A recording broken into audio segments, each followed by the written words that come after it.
सभी को नमस्कार। जय हिंद, जय भारत।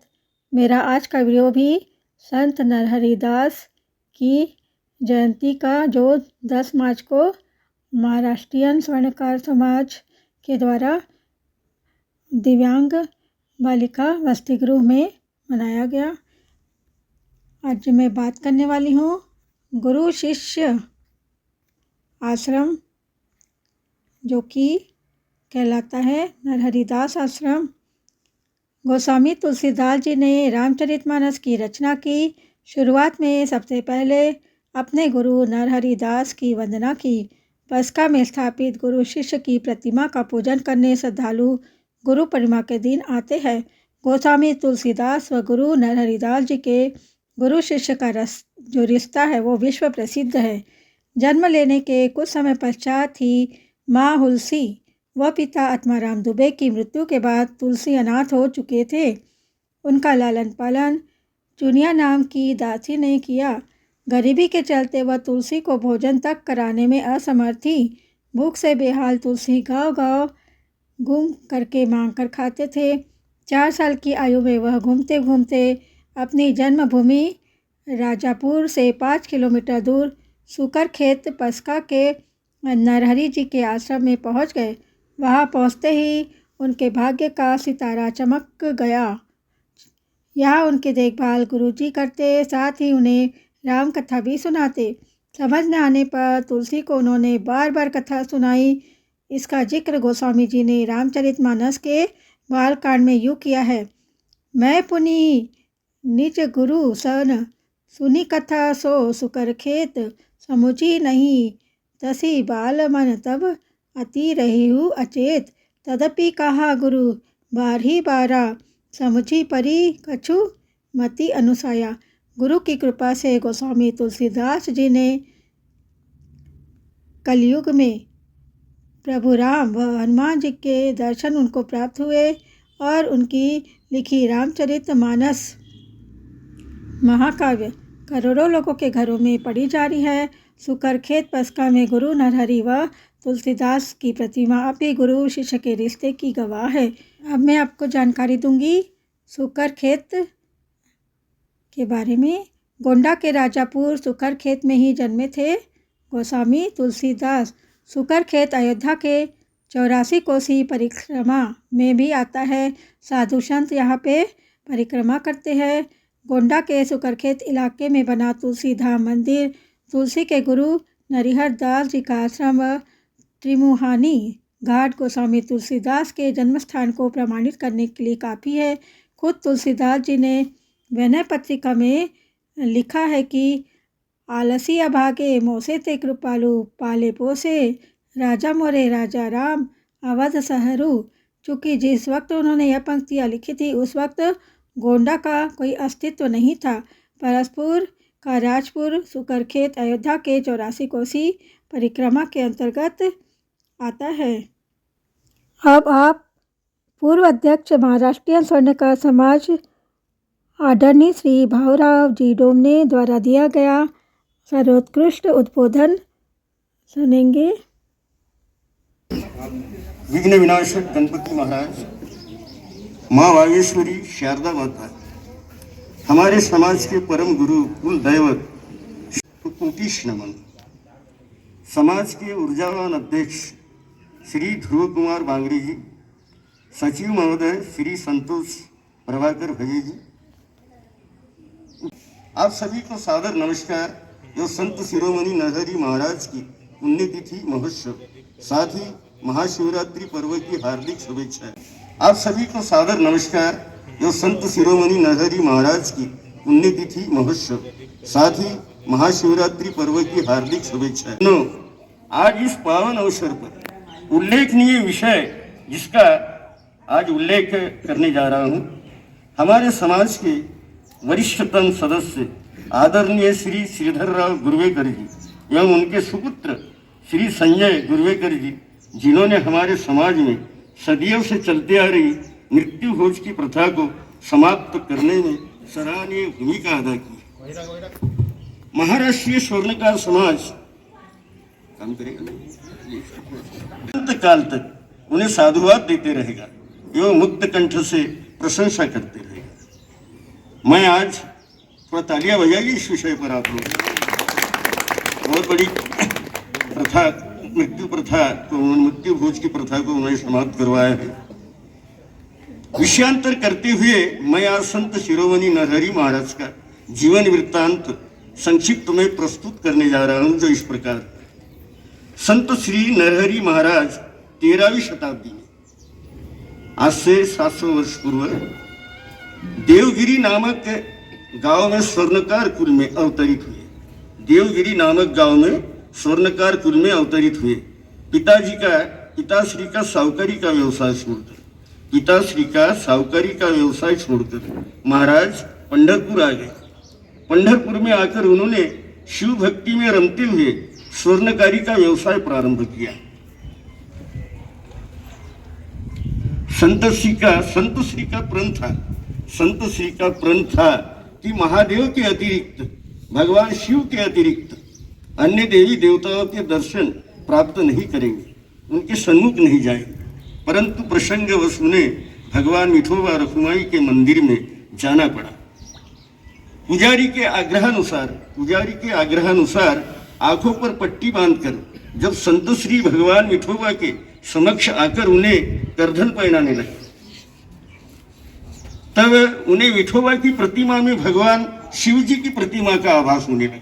विठोबा की प्रतिमा को जब वो हार करधन पहनाने लगे, तब उन्हें लगा कि ये तो मेरे शिव जी है। शिव जी के प्रतिमा का आभास होने लगा।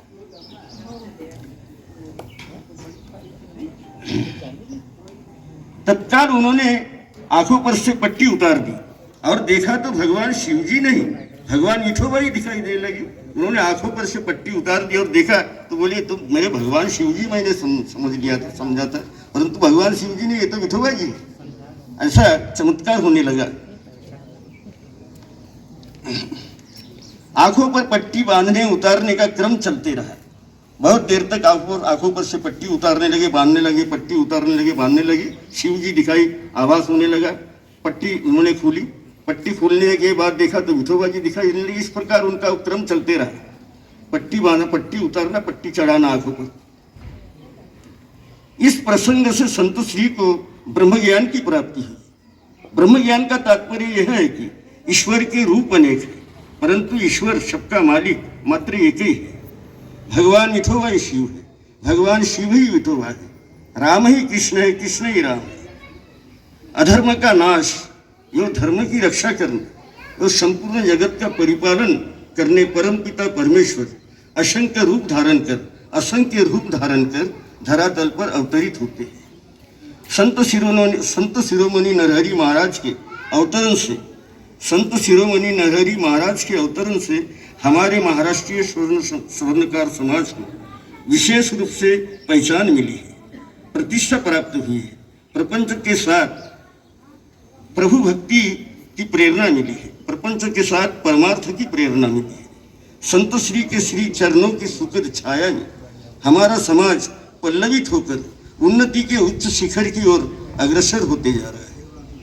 एक छोटा सा गीत प्रस्तुत कराऊं मैं महाराज के नाम से। मीठी रागनी वीणा की मीठी रागनी, अब तो सुना दो बाबा, वीणा की मीठी रागनी, वीणा की मीठी रागनी, अब तो सुना दो बाबा, वीणा की मीठी रागनी,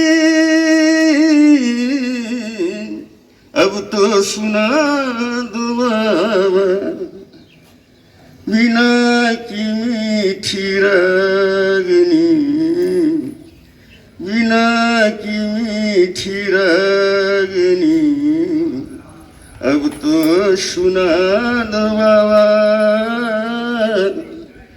दर्शन तुम्हारे पाने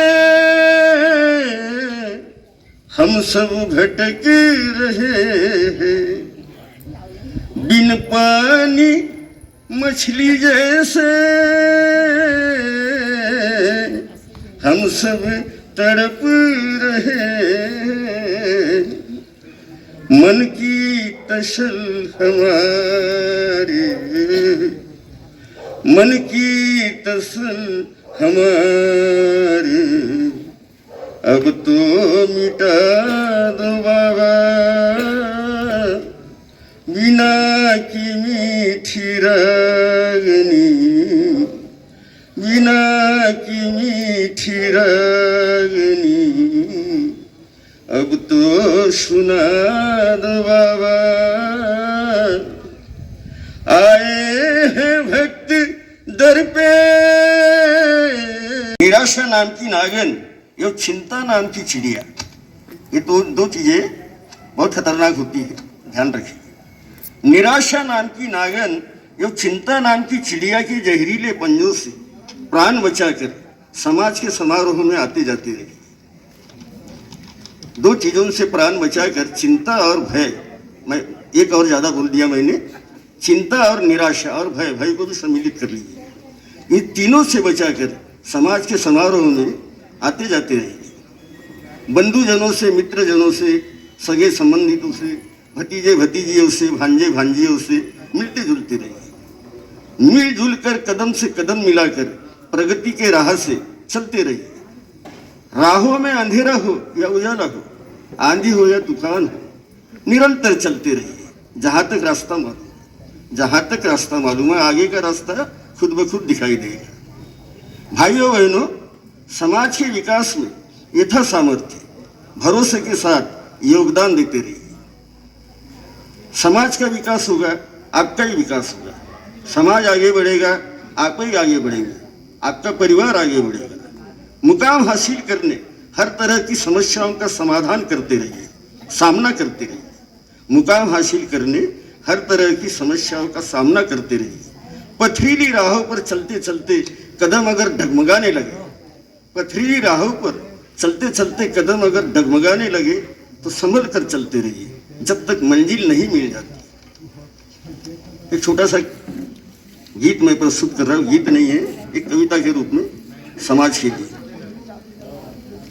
कदम से कदम मिलाकर, कदम से कदम मिलाकर हम चलेंगे, उम्मीदों के दिए जलाकर हम चलेंगे। कदम से कदम मिलाकर हम चलेंगे, उम्मीदों के दिए जलाकर हम चलेंगे। कदम से कदम मिलाकर हम चलेंगे। माता पिता का सपना साकार करने, माता पिता का सपना साकार करने, जन जीवन के भव संकट हरने, एकता का मंच सजाकर हम चलेंगे। कदम से कदम मिलाकर हम चलेंगे, उम्मीदों के दिए जलाकर हम चलेंगे। आपस के सारे मतभेद भुलाकर, अंतर मन में आत्मीयता के भाव जगाकर, आपस के सारे मतभेद भुलाकर, अंतर मन में एकता के भाव जगाकर, संगठन की शक्ति बढ़ाकर हम चलेंगे। संगठन की शक्ति बढ़ाकर हम चलेंगे। कदम से कदम मिलाकर हम चलेंगे, उम्मीदों के दिए जलाकर हम चलेंगे। समाज की सेवा करना फर्ज है हमारा, समाज की सेवा करना फर्ज है हमारा, सेवा मार्ग से ही चलना फर्ज है हमारा। ये भी फर्ज अपना अदा कर हम चलेंगे, ये भी फर्ज अपना अदा कर हम चलेंगे। कदम से कदम मिलाकर हम चलेंगे, उम्मीदों के दिए जलाकर हम चलेंगे। राहों में जो भी भव बाधाएं आएगी, तूफान आएंगे, आंधी आएगी। राहों में जो भी भव बाधाएं आएगी, तूफान आएंगे, आंधी आएगी। आंधी तूफानों से टकरा कर हम चलेंगे, कदम से कदम मिलाकर हम चलेंगे। बद्ध प्रार्थना है हमारी जन जीवन से, साथ हमें देते जाओ तन मन धन से, साथ हमें देते जाइए तन मन धन से। आप सभी का सहयोग पाकर हम चलेंगे, आप सभी का सहयोग पाकर हम चलेंगे। कदम से कदम मिलाकर हम चलेंगे, उम्मीदों के दिए जलाकर हम चलेंगे। कदम से कदम मिलाकर चलेंगे। धन्यवाद साहब। मैं पूर्व अध्यक्ष महोदय का धन्यवाद प्रकट करते हुए महाराष्ट्रीयन स्वर्णकार समाज की सभी महिला कार्यकारिणी सदस्यों से अनुरोध करूंगी कि प्रसाद वितरण कर इस कार्यक्रम को समाप्ति की ओर ले जाए। कार्यक्रम समाप्ति के पश्चात प्रसाद वितरण किया गया। आशा है आपको वीडियो पसंद आया होगा और आप सभी का बहुत बहुत धन्यवाद। इसी तरह सहयोग देते रहिएगा। जय हिंद, जय भारत।